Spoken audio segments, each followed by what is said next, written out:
Okay, so our tool database is a way to help organize the bits that we have in our shelf, in our drawer, or bits that we just want to use. The first thing that I did was I came in and removed everything out of the tool database. So to get back to where I was, and we'll kind of go back and forth, a little bit of both, is I came in and I have a tool database, and we'll see this again. So I'm just going to import. So this is like the default database that came with Aspire and vCarve Pro. There is one item that is missing here, and that is the metric tooling. So we have a group for imperial tools, and default, there is also one here for metric. Now this is where I made the first mistake, that I kind of forgot that it happens this way. So the first thing we're going to look at is saving our tool database. And I came in and created a, kind of a backup before I started modifying anything. So what I did was I came down and clicked this button here that says save or export the selected tool group. That is what I neglected to not read. It's a selected tool group. So I had selected the Imperial tool group when I saved it, and then I came in and deleted everything. So I lost everything that was here that was inside of that Imperial group. In this case, it's okay to have done that, because I didn't want any of that information anyway. It was, I want to start fresh and clean and only enter in the bits that I have in my drawer. So when I go to create a job to cut and select a bit, I know I actually have that bit in my drawer and able to produce and make that, that cut that I want without having to order or wait for that bit to come in. So as we go through this, we're going to jump between the website that's going to tell us a little bit about the tooling that we are entering in, and also have a slight spreadsheet. We're definitely not going to get to entering in all of the bits that I have that I want to. I'll finish that up at a later time. But we're going to take a look at some of the individual bits and key them in as we go, and we're also going to learn about feeds and speeds along the way for different types of materials, and we're just going to get to it.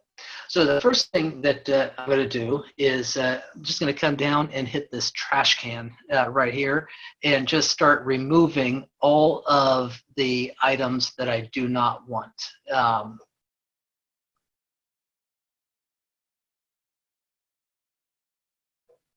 So if I just simply select the group, and it will delete that group, select the group, and I am going to start with a clean slate, nothing in here at all, and completely new. So completely empty drawer, no bits that I own that are in Aspire right now. So the first thing we're going to do is think about the certain type of groups that we want. So the basic bits that I have are end mills, ball nose, V-bits, and I have a couple form tools. And we'll talk about each one individually. So the first thing we're going to do is create some groups, and then make those groups just that. So to add a group, I'm going to come down here and click Add Group. I'm going to give that group a name of end mill. Now, end mill is, I'm taking that as any bit that is got a flat bottom to it, that is able to produce a flat bottom that doesn't have a profile of any sorts, doesn't have a V-bit, it's not tapered, it is square and 90 degrees from the bottom. Once I've entered in the name, I'm going to select Apply, and that adds that group here. So we're just going to continue and add a couple more groups. I'm going to select group, enter in this to be, I'm going to back up a little bit and think about organizing and how the saving works. So I'm going to name this top group my bits. So these are I'll call them the bits that I own in my drawer. So those are mine, I own them, and then underneath of those is where I will now create the end mill. And apply. I'm going to add it to another group, to my bits group, coming down to the add group. Name that vbits.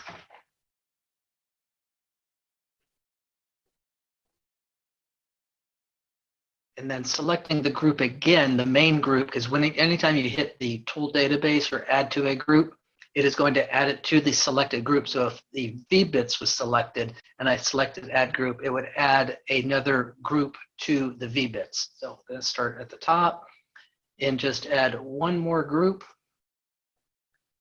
And we will call that one ball nose.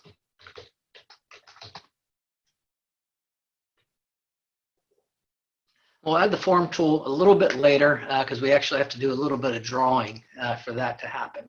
So the first thing that we're going to take a look at is the organization even of the list itself. End mills is what I typically use most, so I'm just going to drag that up into the top.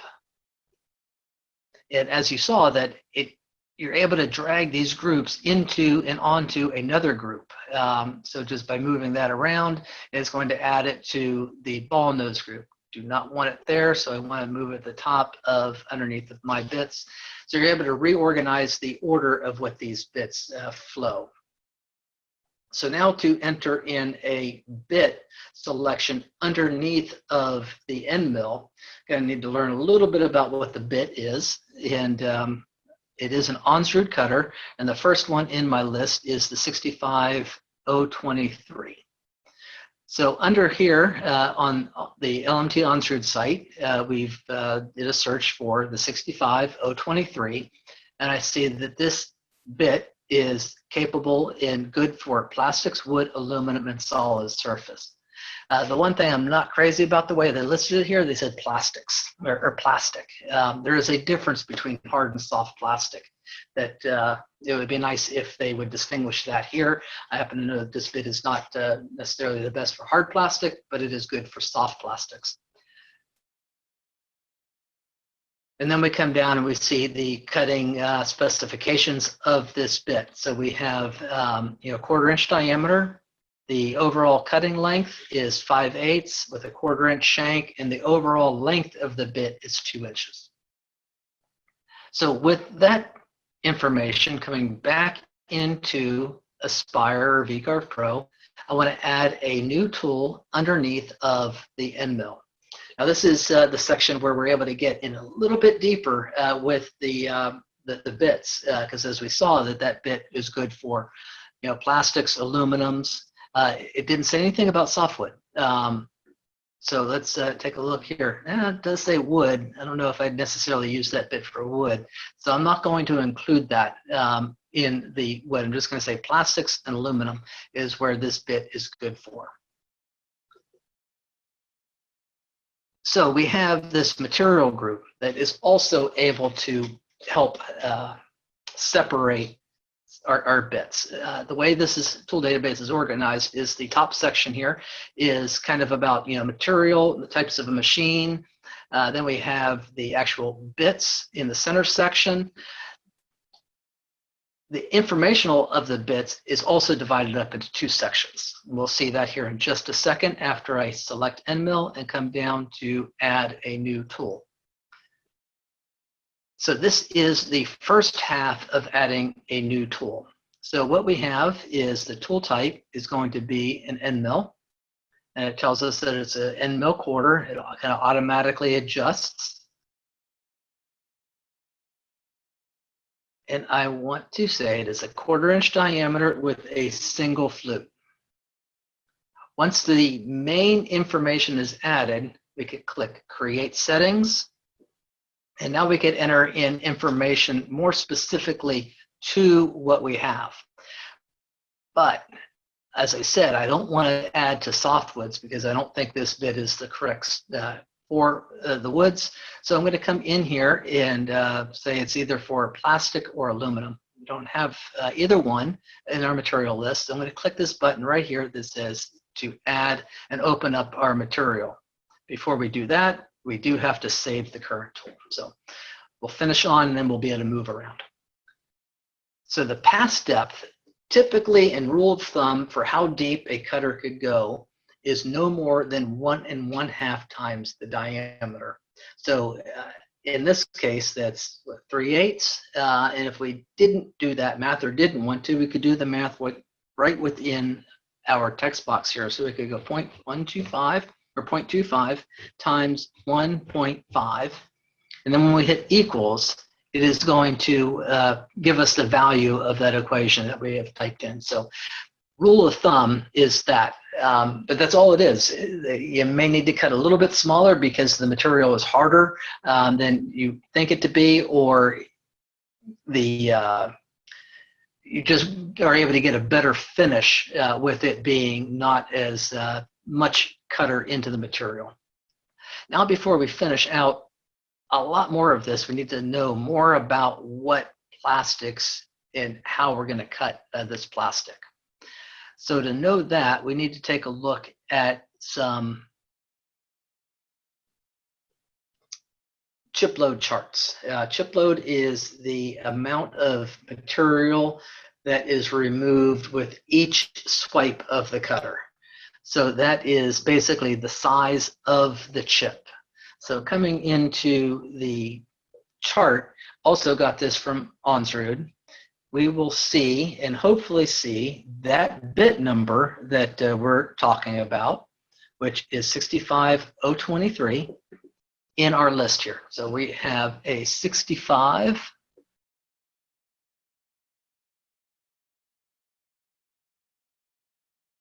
right here in this series right here, and it is a 1/4 inch diameter. So it's saying between 0.8 and 12 thousandths. So 8,000 to 12 thousandths is what they want us to be in the range to produce a chip size.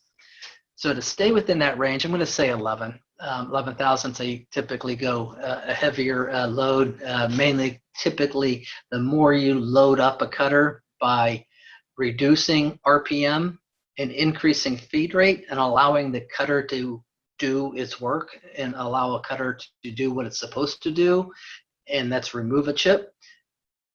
Producing a bigger chip like this is generally going to give you a cleaner, smoother edge. So knowing that we have a 12 thousandths chip size, I'm going to start off with my machine is capable of 18,000 RPM, so that's where I want to be, 18,000. Now I want to be able to increase the chip size. To be able to increase the chip size, currently the chip size is only at 6 thousandths. That's even below the minimum. It says 8 to 12. To control or increase the chip size, we have a couple methods to do this. We could decrease the RPM or increase the feed rate. I could certainly come in and change that 18,000 to 12,000. And we see that that chip size is now at 10 thousandths, which is probably okay. That would be okay. I said 11, that's not so bad.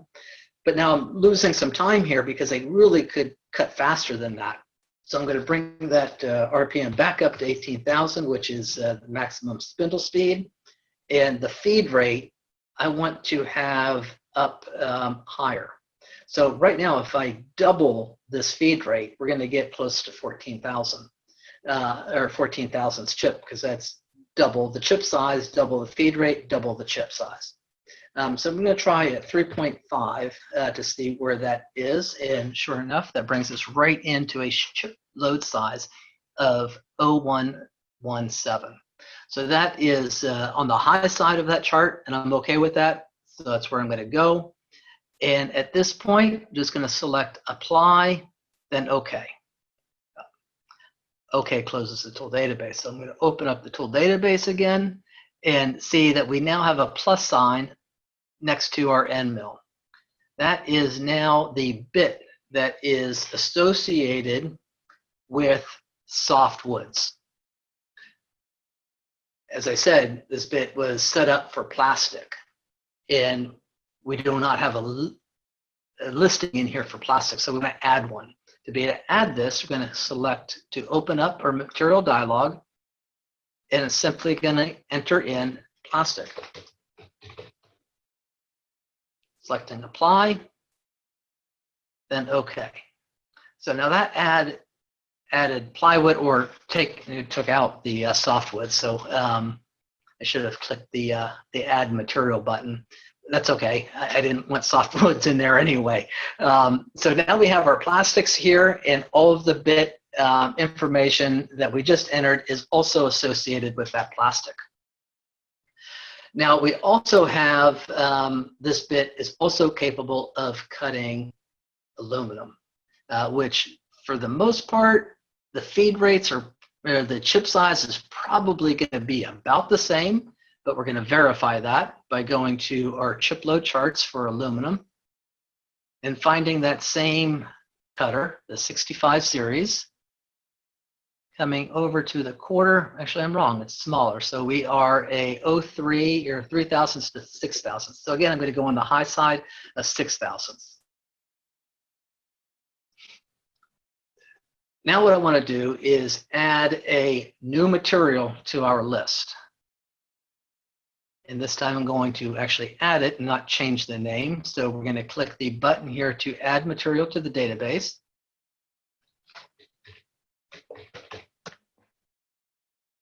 Selecting apply, then OK.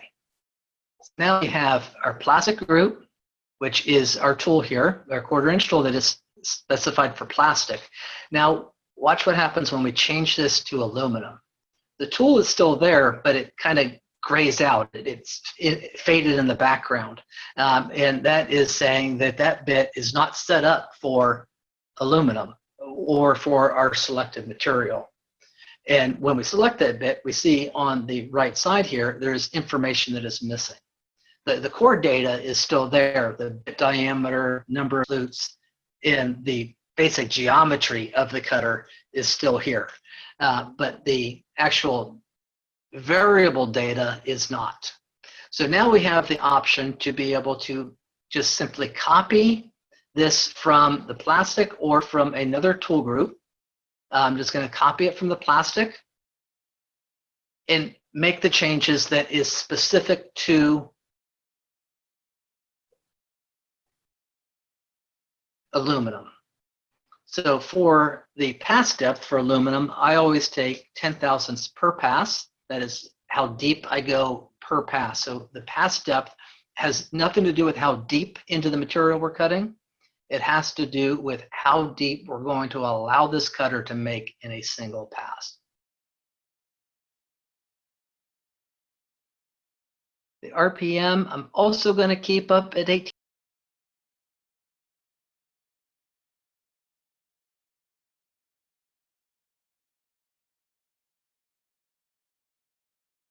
All right, so again, starting with the maximum spindle speed, because that is how I'm going to get the maximum feed rate out of this. So now we want to be able to create a chip size of, I wish I had a better memory. A chip size of 3 to 6 thousandths, which is basically half of what we have entered in here. So let's see what happens when I bring this down to, it's really like 1 3/4, but I'm going to say 2. And it's a little bit above, but I'm going to be okay with that. It's on the high side, but I'm okay with that. So I'm going to now say apply. Now what that does is say, and allows us to use this same 1/4 inch cutter for aluminum as it is for plastic. And notice that the data changes when we change the material type. So I'm going to come back to I'm on plastics. We are feed rate of 3.5 with a chip load of 0.11. I'm going to change the drop-down box to aluminum, and we can see that that data has changed. So that is one way to keep all the bits in order. This is a nice new feature, this material feature of version 10. Where before we used to have to create groupings for aluminum bits and like make duplications of our bits. With this material bit, it allows us to better select bits and be able to view bits only for what we're using. So the next thing that we have take a look at is hardwoods. So I have no bits that have been set up for hardwoods yet, and this 1/4" cutter is still listed there, but it's grayed out. So if I wanted to, I could come down and make this, but if I only want to see bits that are specified for hardwoods and nothing else, I could right click and hide all unset tools. Unset tools meaning that this cutter is not yet set up for hardwood material. So if we click here and hide that, we see that that bit and that whole group just like fades and goes away because there isn't anything selected under there. So coming back to aluminum, that bit is there and only the aluminum bits would be visible. Coming in for plastic, that same bit is there. And again, the data changes between bit and bit.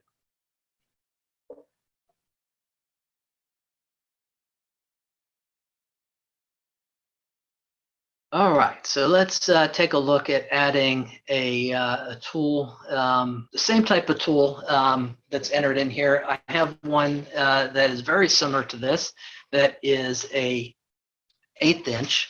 Now, before we even get that far, we have this notes section right here. This is a section where you might be able to specify, in this case, I might say that it is that file or product right there, and I can say it's an Onsrud and apply. So now I have the actual name and order number of that bit. So when I break this bit, I'm able to come in and say, oh yeah, I need to order another one from Onsrud, and there is its part number. Now to add another bit to this group of a 1/8 inch rather than a 1/4 inch, I'm going to right click, select the tool, and then we're going to come down here and copy that selected tool / group. So with that selected, I'm going to come down here and click the copy button, and we see that another tool has been added, and only the information on the top section, the geometry of that bit, remains.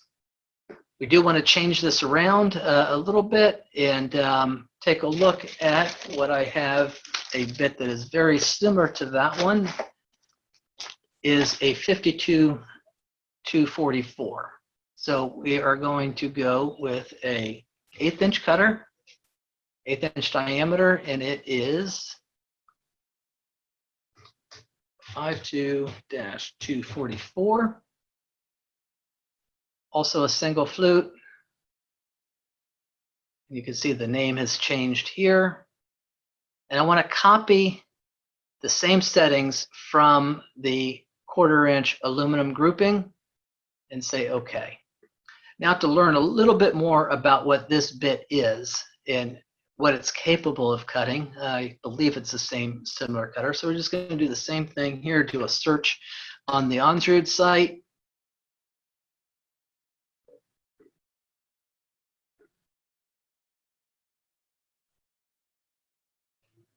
And it's not the same at all. So I'm glad I took a look here. This is a 2 flute bit. This one would be more designed for wood.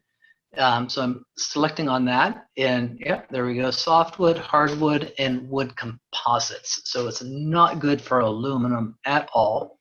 So I'm going to come back over into here, and after this is all not set up yet, we're going to come back to it, but I'm just going to select apply, then OK.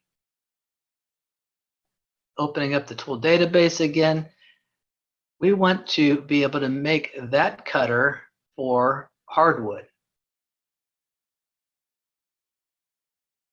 Again, they're both kind of grayed out because they're not set up for hardwoods, but this 1/8 inch cutter is good for hardwood. So I'm going to select that cutter and copy it.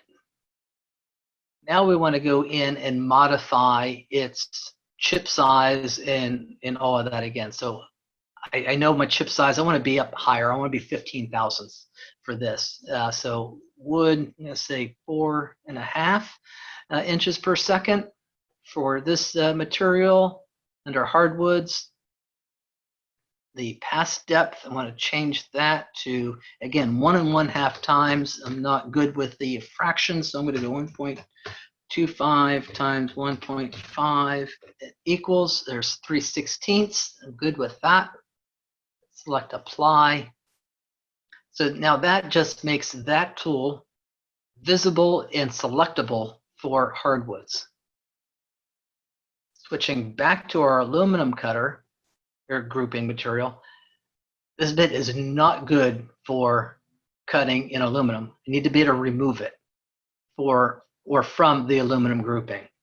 The trash can here is going to remove that bit entirely. It's going to delete everything that we just entered in there. I don't want to delete it out of the tool database. I only want to be able to remove it from the aluminum grouping. So with the aluminum selected and just selecting remove, I do get this warning that it's an undoable operation, meaning that I can't do a Control Z to bring this bit back, and asking, am I sure I want to do this? Yes, that's good. So now we can see that it has become grayed out or faded with the aluminum section. Again, coming into the hardwoods, it is now able to be selected and it is not grayed out. Again, to only view the bits that are good for this material, they're right click and hide all of the tool sets from the job. So I'm not seeing that 1/4 inch cutter in here anymore. So now for hardwoods, I have a couple ball nose bits that I want to enter in. So selecting the ball nose group and also having the material for hardwood selected. That's typically what I would use a ball nose for, 3D carving and some hardwood. So we'll just come down, select to add a group. Oop, I did not want to do that. So what do you do if you have a group in there that you didn't want anymore? Well, that is when we use the trash can. So if I have the ball nose selected, hit the trash can, it will remove the ball nose group and the new tool group that I just entered in here by mistake, or selecting the new group, and that's the only one I want to get rid of. Selecting that new group and coming down and hitting the trash can is only going to remove that new group. And again, you get a warning that it is an undoable operation. All right, ball nose. So now adding a ball nose, I don't want to add a group. I want to add a tool. Underneath of that ball nose, the same basic features that pop up. The ball nose that I do have, I have a couple of them. We'll start off with a 16th inch ball nose that is a 0.0625. And again, if you didn't know that it was 0.0625, you could just simply do 1/16 and then equals. Specifies that out for us. And the number that I have for this one is 52235B. That bit, I believe, has 2 flutes. I'm not going to take the time to do a search, but just coming in and clicking up twice, and there we go. And once we click create group or create the settings, we'll open up the bottom settings for us to enter in the cutting data information.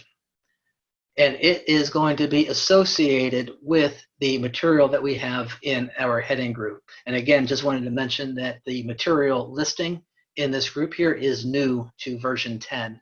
If you have an older version, the way to separate this is by making your groups match your material. This is also available in VCarve Pro 10 and Aspire 10. So the ball nose, I'm going to be using this to be cutting wood. So our chip size could be quite a bit higher in hardwoods. And that's what I want to do, but it is a smaller diameter bit. So I don't want to push the chip load too much on this one. So I'm going to leave the feed rate at 4. I'm going to bring that down to 4 inches. Now, since we are doing 3D, or I will be using a bit this bit for cutting 3D, where all three axes could be moving simultaneously at the same time. We want to sync these two together. I always describe this as a three-legged race. I may be able to team up with the Olympian sprinter. Just because he's my teammate does not mean we are going to win the race. It just means that I am going to slow him down. So that's what's happening, is if we had a slower plunge rate than the feed rate, we may never get to that 4 inches a second because the Z is moving at the same time and is not capable, or we've limited the Z to this speed, and it's going to slow the X and Y to match the speed of the Z. So typically for 3D operations, I like to keep the feed rate and the plunge rate the same. And entering in information for this tooling, if you have a tool changer, and if you use the manual tool change functions, you will want to specify tool numbers for this. If you have a tool changer, the numbers are going to be from number 1 to however many tool holders you have in your rack. If you have a manual tool change, the tool numbers specify what tool head is going to be active. So you may have a machine that has 2 spindles on it. So tool numbers in the range of 1 to 19 are designated and used for head number 1. Tools in the 20s are designated for head number 2, and 30s and so on in groupings of 10 are for air drills and so on. So most of you are probably need to keep the tool numbers in the range from 1 to 19. Unless you have the tool changer, then they're in the range of 0 to however many tools you have in your rack. So once we've entered in this material information for this bit under hardwoods, you would simply select apply, and that adds that ball nose to our hardwood section. So again, I have a 1/8 inch and a 1/4 inch that are all basically the same. So this is going to be a fairly quick add. So selecting that ball nose, coming down and simply selecting to copy. I'm going to delete that because I don't know offhand what the tool number is or the part number is for a 1/4 inch cutter or an 1/8 inch ball nose. Just going to copy the settings from there and apply. So this is basically adding tools to the database. So once you get it all set up, you can see this takes quite a bit of time to do it. And what I will do from like now moving forward is not spend the time sitting down and putting all the bits that I own in here. It's going to be time consuming. I'm going to keep an idea in my head of what tools I know I have and enter and create those tools as I progress making new jobs and moving forward with that and kind of build the database as we go. So we've entered in an end mill, a couple ball noses, and I would take a look at V-bits. So again, selecting the group that I want to add a bit to, coming down to the add bit to this tool group, entering in the type of bit we have. It is going to be a V-bit. The diameter is the overall diameter radius of the bit. In my case, I have actually 2. I have one that's 1.5 inches and one that is 1/2 inch. So I'm going to go with the 1/2 inch first, with the included angle being 90. This cutter does have 2 flutes, and create the tooling for this.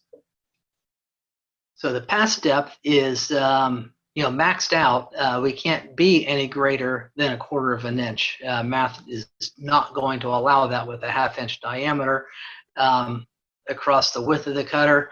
That means that half of that at 90 degrees can only be a maximum of 1/4 inch. I'm going to say okay with that. I'm going to leave these settings here as the default recommended. This is for like area clearance when you're doing flat bottom depth.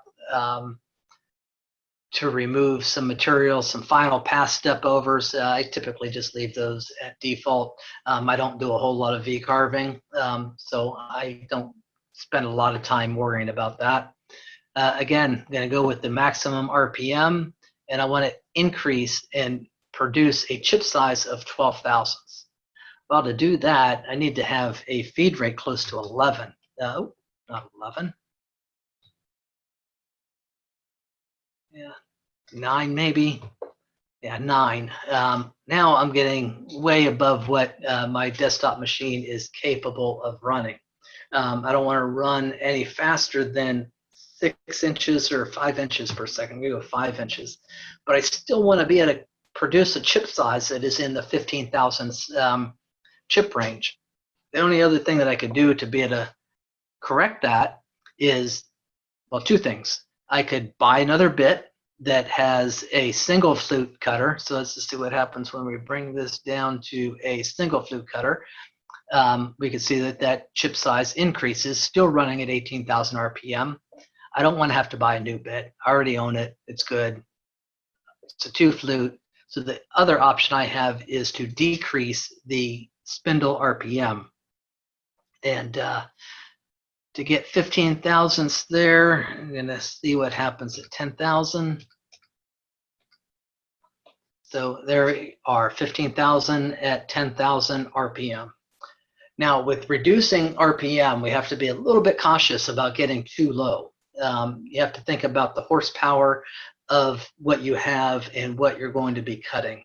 So most of the spindles that we all own are rated at full horsepower at its designated RPM. So depending on what spindle you have, it's either 18,000 or 24,000. Most of us have 18,000 maximum, which is suitable for most materials that a CNC router is capable of cutting.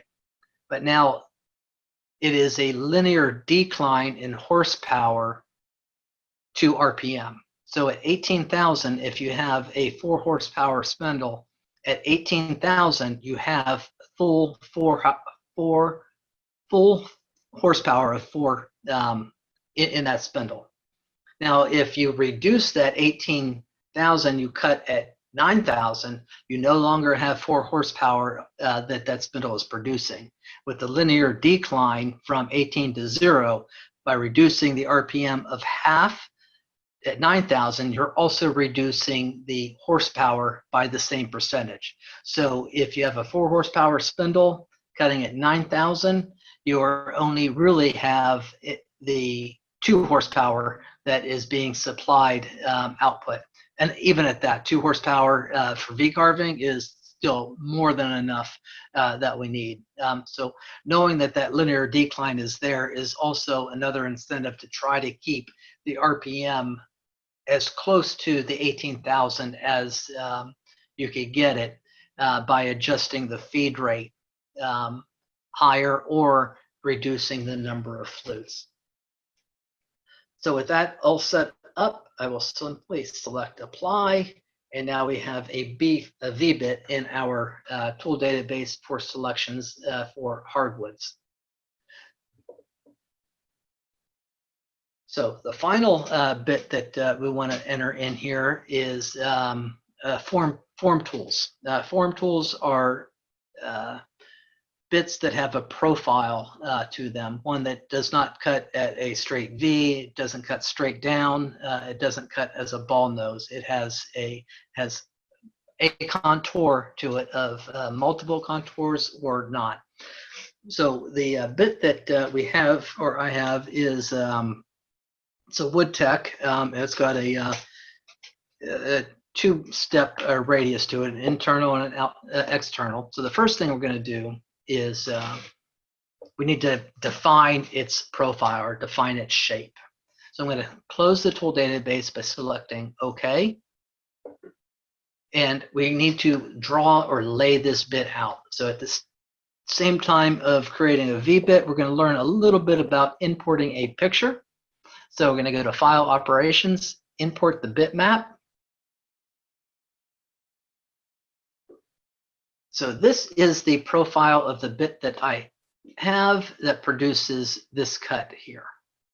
what we need to do is draw or calculate the size of this. And the way I'm going to do it is just simply use the bitmap tracing tool. Well, I say that in that I'm going to use the line tool, mainly because we do have this option here for trace bitmap. And it doesn't always do its best job. Mainly it tries. As we zoom in here, we see how ragged and jagged this is. So it is going to try to trace around that. And I would end up spending more time trying to clean this up than I would if I were just going to manually trace over this. So we're going to see it twice. So we'll do it automatically first. With that selected, we could use the slider to control what gets traced. Meaning that is going to trace around the outside of all the dark areas. And we could select preview to see what is going to happen here. Another feature of vCarve 10, I'm just going to close this to show what we have. We have this cropping tool because it traced around this as well. So we could always come in here and draw a rectangle around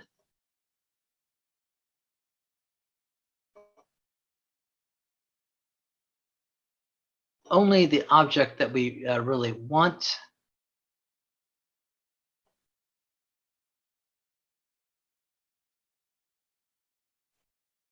With that being selected, I'm just going to crop this. So I have the vector selecting the picture and then cropping now only shows only that section that I want. Again, it's another new feature in vCarve Pro 10 or Aspire 10. So again, quickly selecting the picture, gonna move our threshold of colors over a little bit to be able to get this shape. We can specify how tight to our vector we want it. I'm going to make it a little bit loose in this case, just to get it to flow around there, and I'll preview, then apply. So that is one method. I'm going to select that as a grouped item. Just going to kind of move it off to the side a little bit, just so we could see what's really going on here. And the reason why I say it's going to take a lot of time to clean up. For one, we can see it didn't finish out all the way up here, and the reason for that is we have this dimension line that it traced around. We can clean all of that up through node editing. You see there's a lot of nodes that are happening here. So we would have to go through and just start deleting all of these and spend a lot of time cleaning this up. We end up with an open vector and very time consuming. So what I'm going to do is do a manual trace, and this is typically what I have to do or would do for any import of a picture. So I'm just going to draw a line using the picture as a point. And now, yes, there are radiuses there. We'll learn and use bitmap tracing. So basically, all I wanted to do is get a start and end point of all the different line sections. So this is going to be the end point and start point of this arc. The same thing for this one. That is a straight line. And I overshot the center of the bit. So mainly at this point, I could just now draw a line straight down through center and use that line to be able to trim against using node editing and converting these line spans to an arc and using that control point to fit it to that arc. At this point, I'm ready to create the overall size of the bit, because right now it's not to scale. You bring in a picture, we are not to any kind of scale. So the bit radius is, it's 1 3/8 is the diameter. So this needs to be half that. So to be able to make that happen, we're going to select our vector, coming into transform vectors, set the object size, and the Y or the X direction is what we need to have a diameter from outside to outside of that 1 3/8. Now I only have half of it selected, so I only need to enter in the radius of that. So I'm just going to go divide by 2, and then equals is going to be 6875. Selecting apply. Now that gives us now a 2-scale selection or representation of the profile of the right side of that bit. That was a lot of ofs. So now to enter in a form tool and a new into our database. So coming back into the display tool database, and those of you that have already done this have already seen the mistake that I've made, but it's going to warn us and point us out. I want to add a new group to our list, as we've done at the very beginning, end mill, ball nose, V bits. I'm going to add one more group name to this. I'm going to call them form.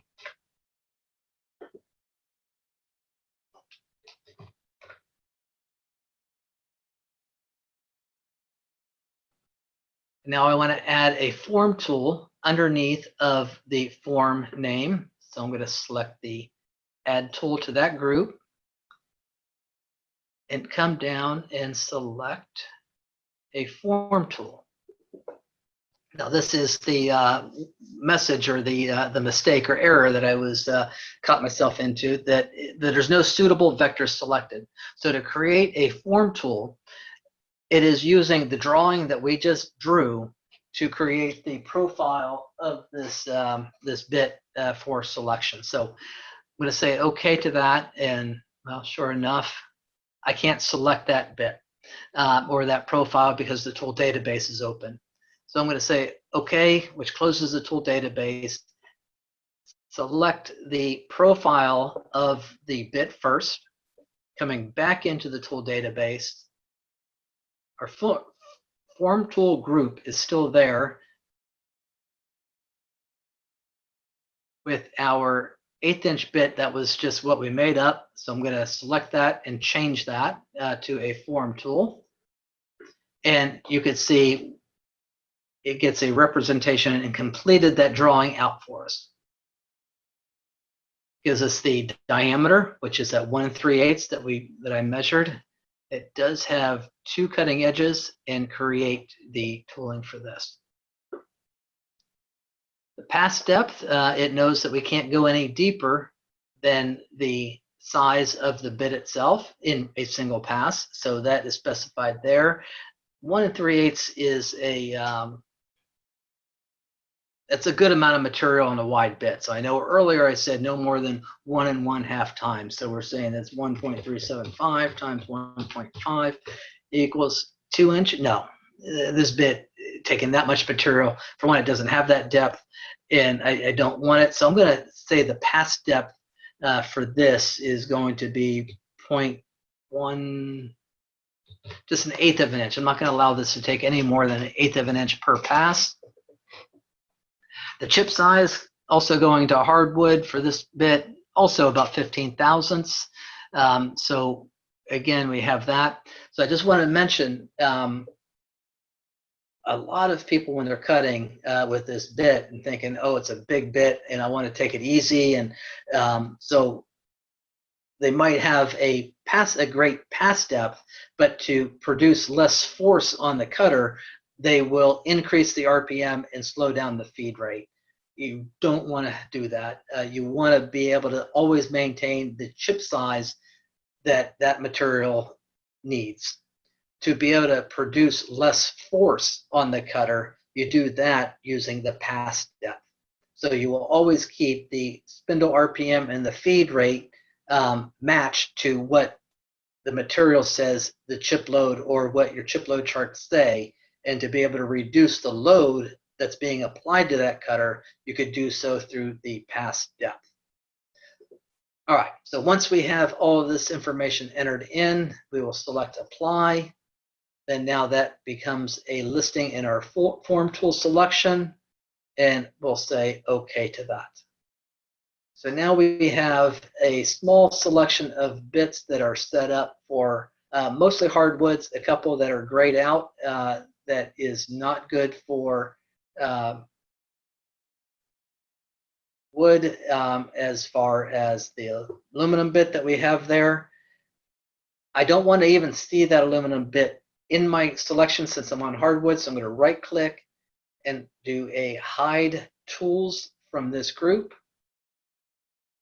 and it removes that tool from that item altogether, and it is going to prevent me from selecting a bit that is not appropriate for that material. Now when we go and select the aluminum, we see everything kind of disappears and goes away, and only that one aluminum bit that we entered in there is the only one that is visible for us to select, which again has the cutting parameters for aluminum. This bit is also set up for plastic, and again has the parameters set up for the selected material. Wow, that was an hour's worth of me talking about bits. That was a lot. All right, so maximum RPM. Yes, that's what I say is always use the maximum RPM when possible, and that is going to allow you to always have the full horsepower being used while cutting. If to reduce or increase the chip size, it is always best to go and adjust the feed rate or the number of flutes that are on that cutter. So if you are in production running, or really our overall goal to cutting is to be able to cut as fast as we can with the biggest chip that we can make and not break the bit. So there is a balance there, and the way it works is the 18,000, starting at 18,000, even though our chips load charts say 11,000, that's what we need to cut. Don't always believe it. That's just the starting point. So you cut today, you cut it at these feeds, 3.5. The next time you cut it, increase the feed rate a little bit. Take it from 3.5 to 3.75 or 4. And as you do this, and as you are increasing the feed rate, you're most likely going to see the cutting edge starting to improve. And it will continue to improve until it doesn't. And that doesn't means that you either broke the bit or the cutting quality edge just deteriorated. It's going to fall off the cliff. And at that point, you know the breaking point of that bit, or the breaking point of where and how fast that bit is capable of going. So once you get to the point where you start seeing a deterioration in the edge quality, back off that feed rate just a little bit, and you've optimized the RPM, the feed rate, and the number of flutes for that bit. One thing that is not listed here that would kind of be nice to have is when we are tool pathing, we have climb versus conventional. This is the direction that the bit is going to move around the material. So we have climb is typically used for lumbers, hardwoods, any natural product. Conventional cutting is typically used for man-made materials. But that's just, again, another rule of thumb. How you really know is compare the two edges. If the quality of the edge is good on your scrap and doesn't look as good on the part that you want to keep, it's cutting the wrong direction. That is what you want to think about there.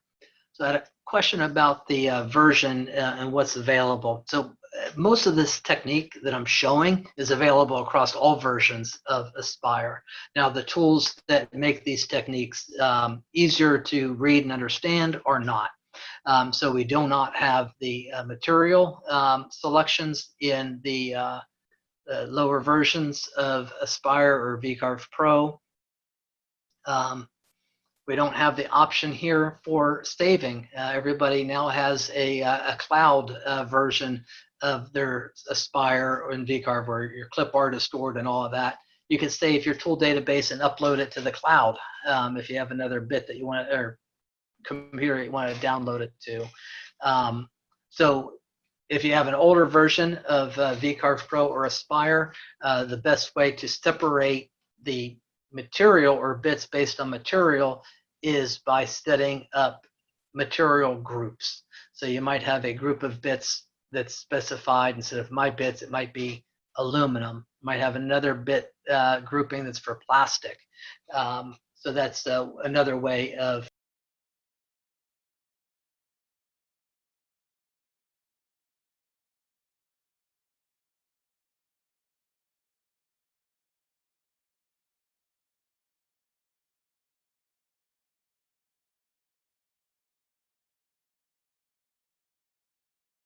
Are there any databases available if you don't have Unset tools, for example, to get the chip loads?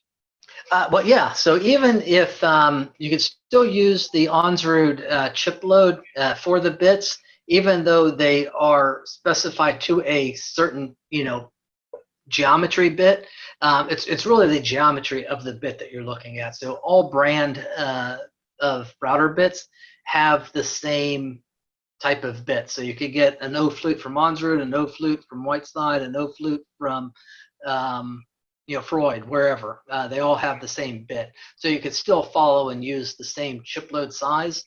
A lot of other bit manufacturers, Amana also has chip load charts that you could get from their bit selections. I like the Onsrud chip load charts. I know they've really spent a lot of time testing and actually putting their bits through the material and kind of run their bits through their paces, and they kind of know what the best feed rate is, not just by math, but by actually doing. So that's one of the reasons why I like the Onsrud charts. I noticed that when you go to their website and you look at their charts, it says, they have a disclaimer, only use this if you have this bit. Yeah, but that's not true, apparently. Well, I mean, it kind of is. It's more of the geometry of the bit that you're looking for. So it's a if it's an O flute, look up the chart numbers for an O flute, and a lot of the chip sizes, like I said, they are rule of thumb suggestions, starting points of where you would want to start out at. Don't say, well, it says 15 thousandths, so I'm always going to cut at 15 thousandths. Don't believe it. If you're cutting fine at 15 thousandths, next time try to make it 18,000. Cuts great at 18, next time try to make it 20. The higher that chip size, the longer that bit is going to last. Unless you loaded up too much and you broke it. But the bigger the chip size, the longer that bit will stay sharp. Okay, thanks. Yep.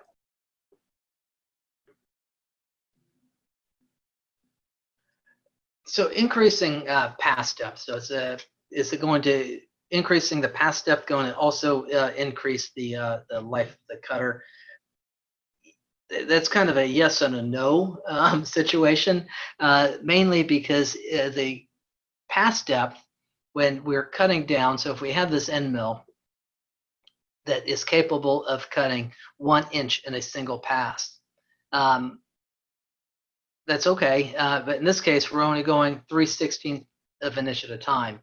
So only the bottom section of this bit here is being used. So if we go through, have this pass depth at 3/16 to go through 3/4 inch material, it's 4 passes, right? Math works right.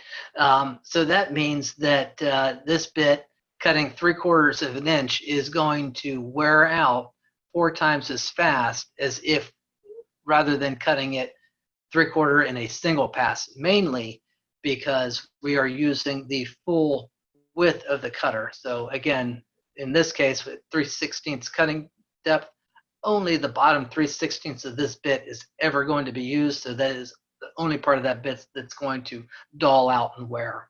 Talking about longevity and bits lasting, a lot of people ask, should I sharpen bits? I say no. Really, all you end up doing is sending it out to be waxed. It is fun getting the bit back and pulling that wax off of it, but you don't. Every time the bit gets sharpened, the geometry of that bit changes slightly. And geometry of a bit is important for cutting in good quality in the material that you're cutting. Nobody has any extra questions, but thank you all for joining.